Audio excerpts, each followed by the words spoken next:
বহু হাজার বছর আগে এক যোগী ছিলেন, যার নাম ছিল সুনীরা। আমরা বিশ্বাস করি যে সুনীরা ছিলেন সপ্ত ঋষিদের ঠিক পরবর্তী প্রজন্ম।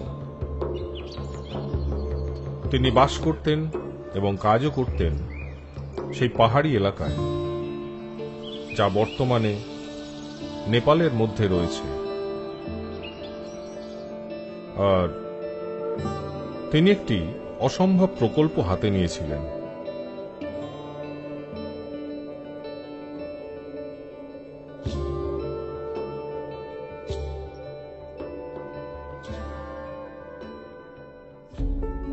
সুনীরা দেখেছিলেন যে মানবিক চৈতন্য বিবর্তিত হতে পারে যদি এক নিখুঁত মানবিক সত্তাকে প্রস্তুত করা যেত, যিনি এটাকে সব ধরনের মানুষের কাছে পেশ করতে পারতেন। এক অর্থে তিনি এসেছিলেন শিবের পরম্পরা থেকে। কোথাও একটা তার স্বপ্ন ছিল ওই রকম একটি সত্তাকে তৈরি করার। তিনি চেয়েছিলেন একটি জীবন্ত শিবকে তৈরি করতে আরও একবার, বিশ্বজগতের এক পরিপূর্ণ শিক্ষককে, যিনি হবেন পুরোপুরি বহুমাত্রিক। এই ধরনের শিক্ষা বা ওই ধরনের শিক্ষা নয়। শিব যা দিয়েছিলেন সম্ভাব্য সমস্ত উপায়ে, যেভাবে তিনি মানবিক চৈতন্য এবং মানব শরীরকে অন্বেষণ করেছিলেন, ওই রকম একটি জীবন্ত সত্তাকে তিনি চেয়েছিলেন। তিনি প্রাণ শরীর তৈরি শুরু করলেন ওই ধরনের জন্য, এবং তিনি বিশ্বাস করতেন তার উপর একটি ভৌত শরীর তৈরি করতে পারবেন এবং পৃথিবীতে তাকে মুক্ত করে দেবেন। কয়েকশো বা হাজার বছরের পরমায়ু নিয়ে, যাতে তিনি সারা পৃথিবীকে রূপান্তরিত করতে পারেন সময় শেষের আগেই। তো এই প্রকল্পের ওপর তিনি কাজ শুরু করেন এবং মারা যান অপূর্ণ অবস্থায়।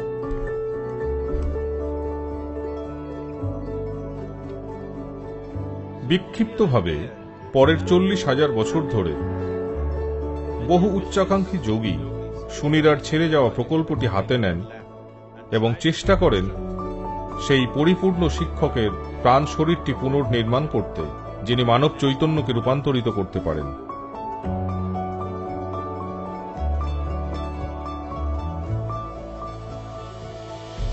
তাকে সবাই মৈত্র বলে ডাকতেন। মৈত্র মানে বন্ধু, মানবজাতির প্রকৃত বন্ধু, মানবজাতির পরিবর্তনের জন্য বিশ্বজনীন শিক্ষক। প্রজন্মের পর প্রজন্ম ধরে বহু যোগী চেষ্টা করেন সুনীরার অর্ধ সমাপ্ত কাজটিকে চালিয়ে নিয়ে যাওয়ার জন্য। যৌগিক পরম্পরা এটা বরাবরই ছিল, কিন্তু গত শতাব্দীতে এটা উপরে উঠে আসে। সমাজের সকলেই অবগত হন, কারণ থিওজফিস্টরা এটার উপর কাজ করেন। অ্যানি বেসেন্ট, লেডবিটার এবং ম্যাডাম, তার নাম যাই হোক, আমি কোনোদিনই উচ্চারণ করতে পারিনি, ব্লাভাৎস্কি, তাদের তিনজনেই প্রকল্পটি শুরু করেছিলেন।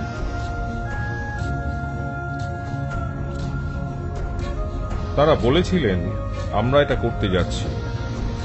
তারা প্রভূত পরিমাণে গুপ্তবিদ্যার জ্ঞান অর্জন করেছিলেন। সম্ভবত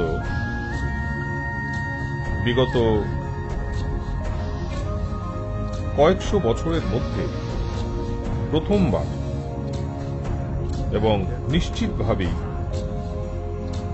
প্রথমবারের জন্য ঐতিহ্যগত উপায়ে না গিয়ে আধুনিক উপায়ে তারা প্রকল্পটি গ্রহণ করেছিলেন।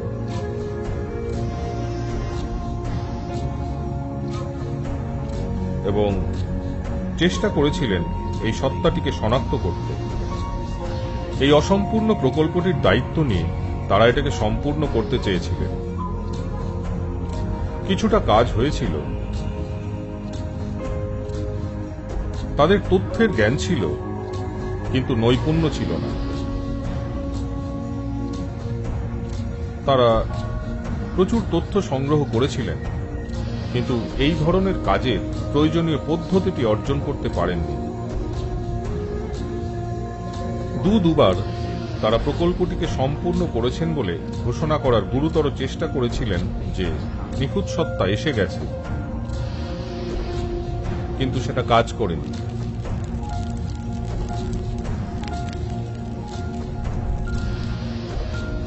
আরও একটি সমান্তরাল শাখাও কাজ করে যাচ্ছিল বিগত কয়েক সহস্রাব্দ যুগে, যেখানে অন্য আরেক দল যোগী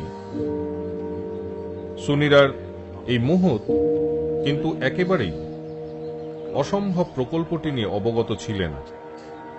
তারাও সমান উদ্যমে কাজ শুরু করেছিলেন একই সম্ভাবনা তৈরির জন্য, কিন্তু তা করেছিলেন but with a completely different understanding of the same. বিষয়টির উপর সম্পূর্ণ ভিন্ন উপলব্ধি নিয়ে একটি নিখুঁত সত্তাকে সৃষ্টি করা, কিন্তু মানবিক সত্তা হিসেবে নয়, মানবিক আকৃতিতে নয়।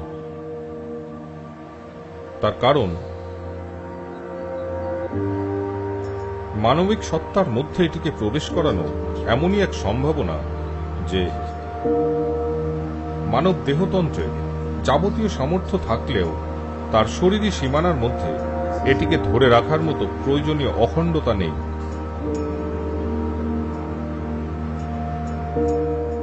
বহু জায়গায় ধ্যানলিঙ্গ তৈরি বা তৈরির প্রচেষ্টার পূর্ব অভিজ্ঞতা ছিল। অগণিত সংখ্যায় প্রকল্পগুলি শুরু হয়েছিল বিগত 2000-3000 বছরে, এবং সেগুলি মাঝপথেই পরিত্যক্ত হয়েছিল কোনো না কোনো কারণে। তারা ভোজপুরে একটি ধ্যানলিঙ্গ তৈরির চেষ্টা করেছিলেন 1000 বছর আগে, 1000 বছরের কিছু বেশি হবে। স্থানীয় রাজা এটিকে সমর্থন করেছিলেন, আর বিপুল পরিমাণ অর্থের যোগান ছিল, যা দিয়ে তারা একটি অসাধারণ মন্দির তৈরি করলেও সেটি অর্ধ সমাপ্ত ছিল, এবং বাকি পরিকল্পনা পাথরের উপর খোদাই করা ছিল, কারণ সে সময় কোনো ড্রয়িং বোর্ড ছিল না। একটি পাথরকে চ্যাপ্টা করে স্থাপত্যের যাবতীয় নকশা সমেত মন্দিরের একটি পূর্ণাঙ্গ পরিকল্পনা পাথরের ওপর ছিল। তাদের বিশাল পরিকল্পনা ছিল, অসাধারণ বিন্যাস, এবং সবকিছু নির্দিষ্ট কারণে এটি অর্ধ সমাপ্ত হয়ে থমকে যায়। লিঙ্গটির ওপর তারা 3 বছরেরও বেশি কাজ করেছিলেন। 14 জন মানুষ কাজ করছিলেন, এবং এক যোগী সম্পূর্ণ প্রক্রিয়াটি শুরু করেছিলেন। এই যোগী 2 বছরেরও বেশি কাজ করে এই 14 জন মানুষকে তৈরি করেছিলেন। অসাধারণ দক্ষতার অধিকারী 7 জন পুরুষ ও 7 জন মহিলা কাজটি শুরু করেন। এই লিঙ্গটি তারা প্রায় 95% সম্পূর্ণ করেছিলেন। সেই সময় বহিঃশত্রুর আক্রমণ ঘটে।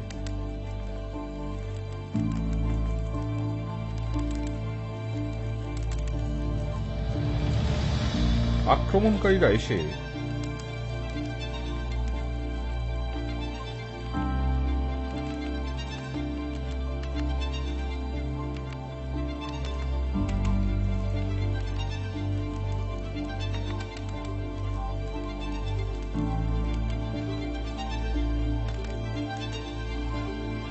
এই মানুষগুলিকে একটি নির্দিষ্ট অবস্থায় দেখে তাদের খামখেয়ালি বলে মনে হয়, এবং তখন তারা আক্রমণ করে।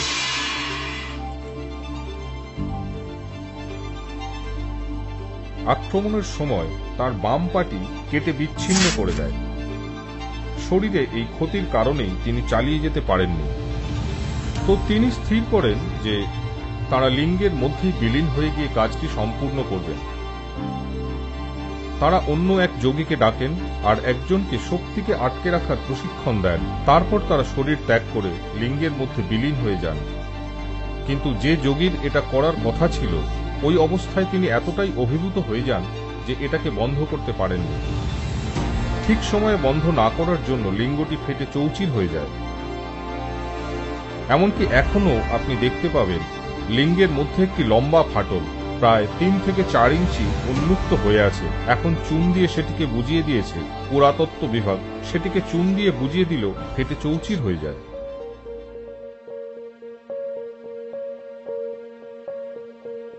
বহু যোগীর এই ধরনের কাঠামো তৈরির আকাঙ্ক্ষা বরাবর থেকে গেছে, কারণ আত্মজ্ঞান লাভের যন্ত্র সৃষ্টি করা কোনরূপ শিক্ষণ হিসেবে নয়, যা করা যায় এমন কোনো অনুশীলন হিসেবে নয়, বরং একটি জীবন্ত যন্ত্র যার মধ্যে দিয়ে মানুষ হেঁটে যেতে পারেন, সেই প্রক্রিয়ার দিকে যার দ্বারা প্রভাবিত হতে পারেন এমন একটি জীবন্ত যন্ত্র সৃষ্টির তীব্র আকাঙ্ক্ষা বরাবরই থেকে গেছে যোগীদের। এই আকাঙ্ক্ষা ছিল এমনই একজন কাজটির জন্য আমাকে ঠিক করে যান।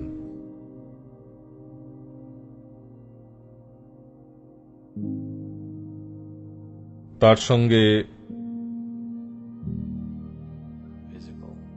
আমার শারীরিক সান্নিধ্য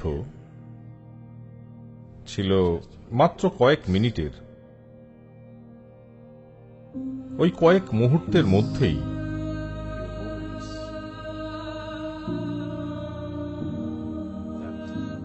এই অবিশ্বাস্য শিল্পী মানুষটি তার প্রকল্পের জন্য আমাকে কৃতদাস করে ফেলেন।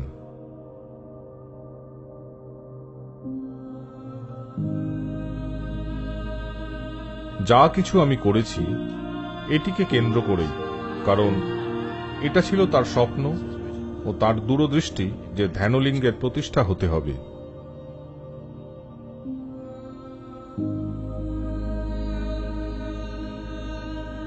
এটাই আমার গুরুর ইচ্ছা এবং আশীর্বাদ।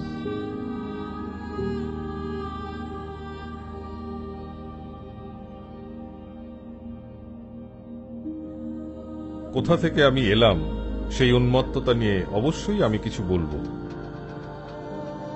দুটো জীবনকালের হৃদয় বিদারক সাধনার পর, অত্যন্ত তীব্র, সত্যিই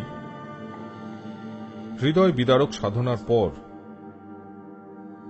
এই দুটি জীবনকালে মানুষ আমাকে উল্লেখ করতেন শিব যোগী হিসেবে। আর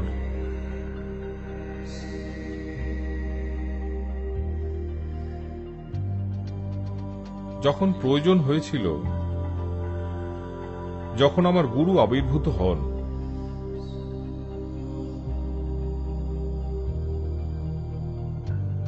এবং যখন তিনি অনুভব করেন আমাকে স্পর্শ করাটা তিনি উপযুক্ত মনে করেননি, একটা ছোট্ট লাঠি দিয়ে তিনি আমাকে স্পর্শ করেন এবং অনুভব করার মতো যা কিছু ছিল সবকিছুই অনুভূত হয়েছিল।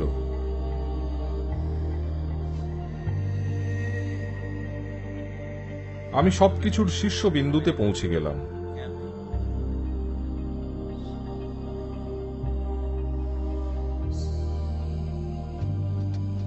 তো সেই মানুষটি যাকে শিব যোগী নামে উল্লেখ করা হতো, চেষ্টা করেছিলেন তার মধ্যে প্রথিত উদ্দেশ্যটিকে সাধন করার, কিন্তু কাজ করেনি। তিনি আবার ফিরে আসেন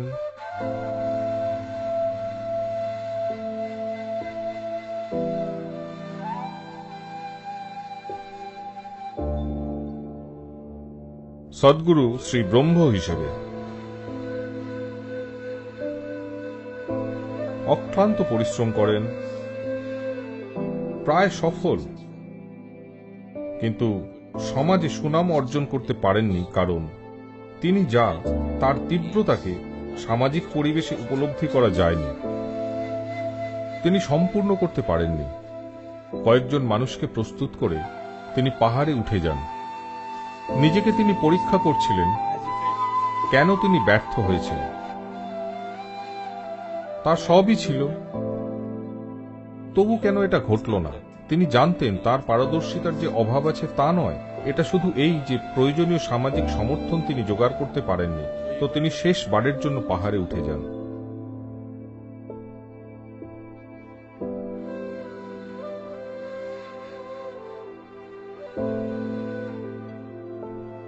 উপরে ওঠার আগে তিনি ঘোষণা করেন, এখানে এই পাদদেশে তার কয়েকজন শিষ্য একত্র হয়েছিলেন। তারা বলেন, এখন কি হবে? He said, even Tirupati Varman, that means this one will be back again. তিনি তামিল ভাষায় যা বলেন তার অর্থ এটি আবার ফিরে আসবে। তিনি শেষবারের জন্য পাহাড়ে উঠে যান।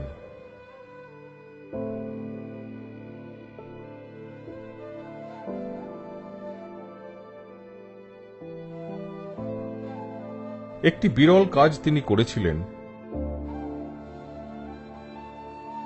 একই সঙ্গে 7টি চক্রের মাধ্যমে তিনি শরীর ত্যাগ করেছিলেন।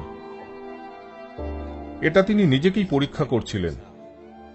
তিনি জানতেন এটা তার নয়, কিন্তু তবুও যখন কিছু কাজ করে না, প্রথম দোষারোপ হওয়া উচিত নিজের ওপর। তাই তিনি পরীক্ষা করছিলেন তিনি নিজে ঠিক কিনা বা যথেষ্ট যোগ্য কিনা। তো তিনি 7টি চক্রের মাধ্যমে শরীর ত্যাগ করেন। এই অসামান্য শক্তিকে, এই একেবারে স্বতন্ত্র শক্তিকে, যা অন্য কোথাও নেই, আপনি অনুভব করতে পারেন 7th হিলে।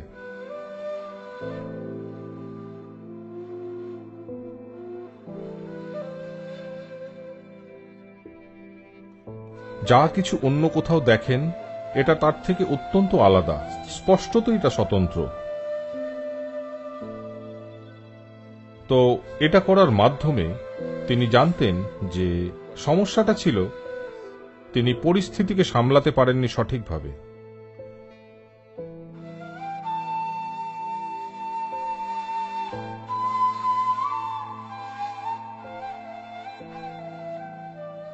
এবারের পর্বে আসার সময় সবকিছুই পরিকল্পিত ছিল, এতদূর পর্যন্ত যে যাদেরকে আমার প্রয়োজন তারা কোথায়, কোন গর্ভে, কিভাবে জন্মাবে, সব পরিকল্পিত ছিল এবং এটা সেভাবেই হয়েছিল।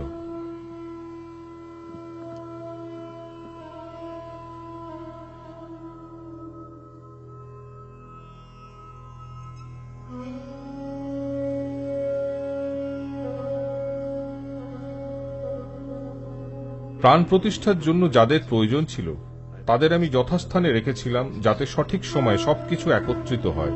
তা সত্ত্বেও এবারের জীবনে প্রস্তুতির জন্য 18 বছর লেগেছিল সবকিছুকে, সব মানুষকে একত্র করতে, তাদের অতীত মনে করাতে, সেখানে নিয়ে যেতে। এখন এটা আপনাদের কাছে রূপকথার কাহিনীর মতো, কিন্তু এটা আমাদের কাছে জীবন্ত বাস্তব। তো প্রাণ প্রতিষ্ঠার প্রক্রিয়াটি 3.5 বছর নিয়েছিল। প্রক্রিয়াটি খুব তীব্র ছিল। এটা যারা চাক্ষুষ করেছিল তাদের জীবন আগের মতো আর হয়নি। যেসব জিনিস তারা কল্পনা করেনি উন্মত্ত স্বপ্নেও, সেগুলি চাক্ষুষ করেছিল। এখনো তারা বিশ্বাস করতে পারে না যে তাদের উপস্থিতিতেই এটা ঘটেছিল।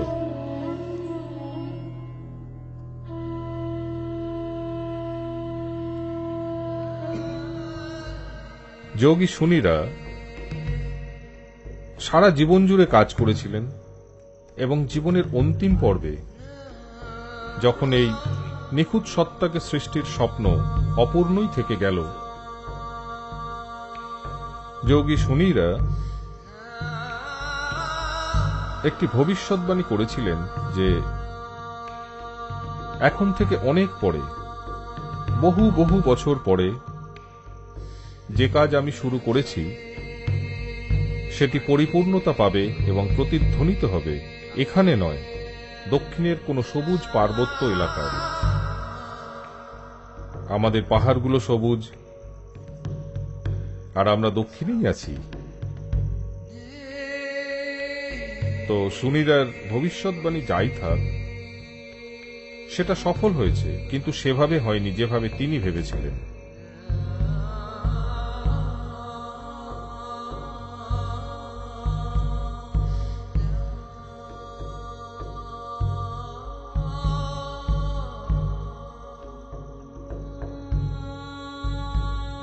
ধ্যানলিঙ্গ এক জীবিত গুরুর মতোই। আধ্যাত্মিক সাধকের জীবনে একজন গুরুর ভূমিকা শুধুই শিক্ষা এবং পথ নির্দেশ দেওয়া নয়, সবচেয়ে মৌলিক যে কারণে একজন আধ্যাত্মিক সাধক গুরুর অন্বেষণ করেন তা হল গুরু তার শক্তিকে প্রজ্বলিত করতে পারেন একটি ভিন্ন মাত্রায়। আধ্যাত্মিক সাধকের জীবনে গুরুর ভূমিকার সেই প্রেক্ষিতটি অতি সুন্দরভাবে সিদ্ধ হয় এই ধ্যানলিঙ্গের মাধ্যমে। একবার কোনো ব্যক্তি যদি ধ্যানলিঙ্গের বলয়ে আসেন, তার ভিতরে মুক্তির আধ্যাত্মিক বীজটি রোপণ হওয়া থেকে তিনি অব্যাহতি পান না।